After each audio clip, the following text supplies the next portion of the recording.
None of us will ever father sons. I don't care about that. You might, if you know what it meant.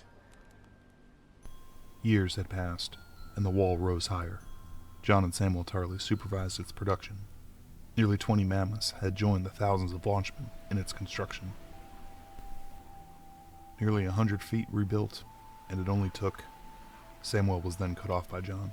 10 years, give or take, smiled John. A shame you won't see it get any higher, John replied. Sam chewed on his cheek as he avoided John's glare. It's my time. Little John isn't getting any younger, and I'd like to be more present in his life, lamented Sam. It's the end of an era, 8,000 years, and it all ends with you, Samuel Tarly, the last one brother, said a grinning John.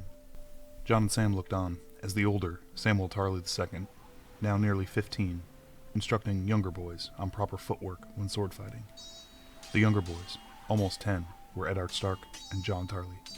Little Eddard held his own, but John Tarly was far superior in sword fighting.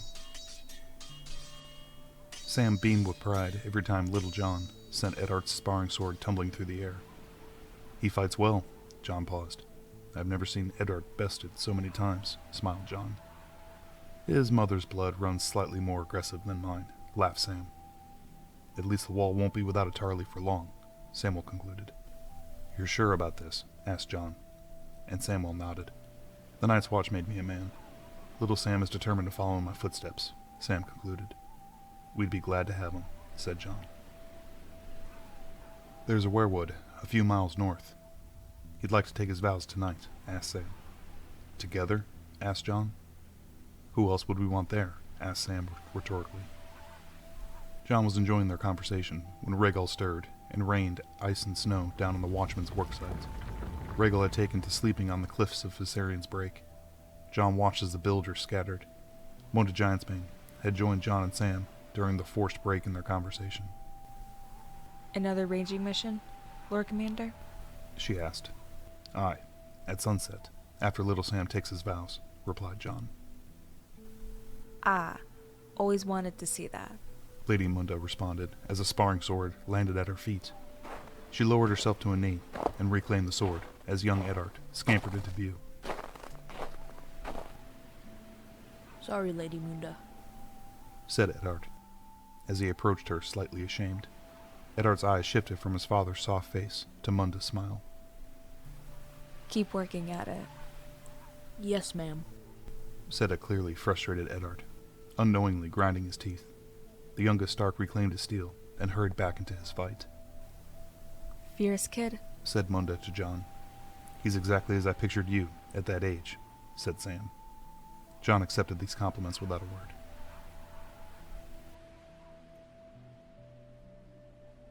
Sam, Gilly, Little Sam, John Tarly, Eddard, John, and Munda arrived at the werewood as the sun touched the horizon.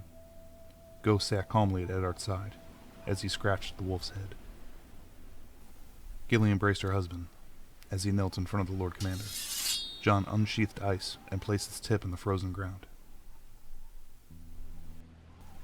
Samuel Tarly, the last sworn brother of the old Night's Watch. I, Sir John, of House Stark, the 1000th Lord Commander, on behalf of a grateful realm, do hereby discharge you from service in the new Night's Watch. John paused again.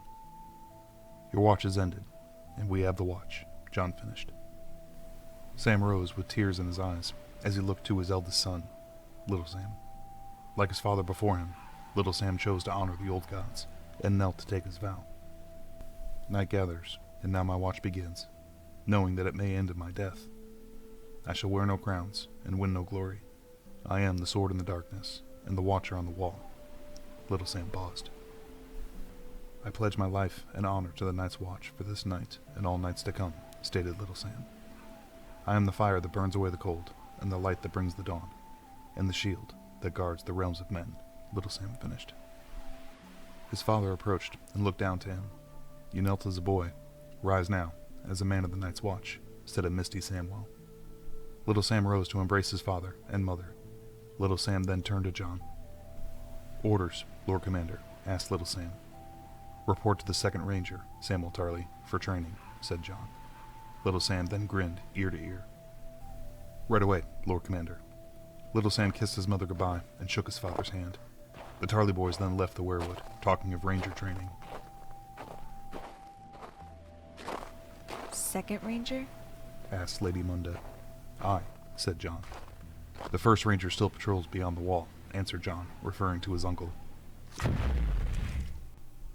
Rhaegal landed near the werewood, and looked at John, almost impatiently. John walked over to Eddard, who was still playing with Ghost. John knew Eddard was aware of his presence, but Eddard refused to acknowledge him for a short while. You're ranging north again? Asked Eddard. I am, answered his father. And I'm being sent south? Asked Eddard. Euron Sansa has asked for a visit, and has Queen Arya. John paused. Nymeria has also had pups, and they'll be in need of training, he finished. This had garnered young Eddard's attention as he turned to his father. And Princess Brianna will be in need of a sparring partner. But I must warn you, she was trained by her mother, John finished. I'm sorry if I embarrassed you. Said Eddard. John then lowered himself to his son's level. There is no shame in being defeated. How you handle yourself in defeat is what shames most men, John advised his son.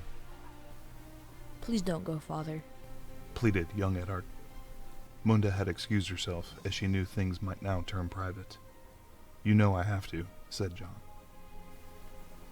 No, I don't know. Why can't Lady Munda be my mom? She's always liked us. Cried little Eddard. John exhaled and watched the Tarleys walk back towards Eastwatch.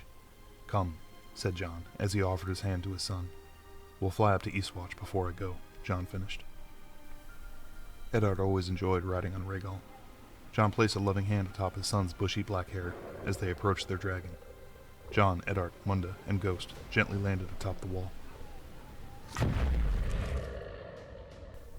John helped his son firmly set his feet.